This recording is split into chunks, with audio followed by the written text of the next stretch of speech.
പ്രേമലുവിൻ്റെ Hindi version teaser ഇറങ്ങിയിട്ടുണ്ട്. പ്രേം കീടാണു എന്നാണ് പറയപ്പെടുന്നത്. അപ്പോൾ നമുക്കത് കാണാം. हॉस्टल में तेरा पहली बार है क्या? क्यों? ഹോസ്റ്റൽ पता लगेगा रात को. Are you a backbencher by any chance? പക്ഷെ നസലിനെ കാണുമ്പോൾ അതിനകത്ത് ഇച്ചിരി പ്രായം കുറവുള്ളതായിട്ട് തോന്നുമെങ്കിലും ഇദ്ദേഹത്തെ കാണുമ്പോൾ അത്യാവശ്യം പ്രായമുള്ള ഒരു ആളായിട്ട് തോന്നുന്നു. യെസ്, ഭാവന സ്റ്റുഡിയോസ് ആരുടെയാ?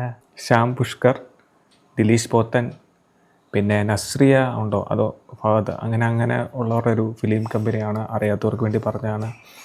അവർ പ്രൗഡ്ലി പ്രസൻറ്റ് ചെയ്യുന്നതാണ്. अब देखो अगर तुम हॉस्टल में रहे हो तो देर रात तक पार्टी हुई होगी. ഹിന്ദിയിലേക്ക് പോയപ്പോൾ ഗ്രാൻഡ് ആയിട്ടുള്ള വെള്ളോടി.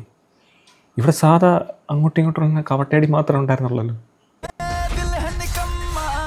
लड़कियों के पीछे भागे होगे, अगले दिन क्लास बंक करी होगी. ഇത് പ്രേമലുവിൻ്റെ ഹിന്ദി തന്നെ ആണോടെ?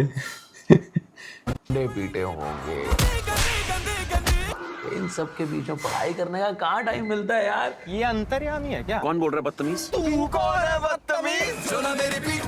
ഓ, ആ കല്യാണ സീൻ മാത്രം വന്നപ്പോൾ മനസ്സിലാവുന്നുണ്ട്.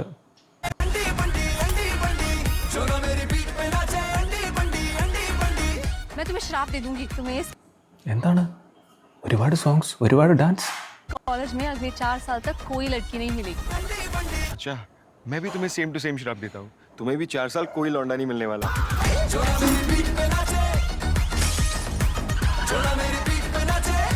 യെസ്, അതിനകത്തെ മറ്റേ ഹൈദരാബാദ് സീൻ പോലത്തെ സീനൊക്കെ വരുന്നുണ്ട്.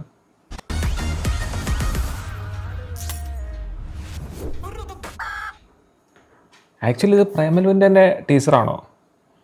എല്ലാം കുറേ ഗ്രാൻഡായിട്ട് തോന്നുന്നു. അപ്പോൾ ഹിന്ദി ചെന്നപ്പോൾ അവർക്ക് ഓഡിയൻസ് കൂടുതലായതുകൊണ്ട് ചിലപ്പോൾ ഗ്രാൻഡായിട്ട് എടുത്തായിരിക്കാം. പാകലാം. നിങ്ങളുടെ അഭിപ്രായം എന്താണ്? അതാണ് എനിക്കറിയേണ്ടത്. കമൻറ്റ് ചെയ്യൂ.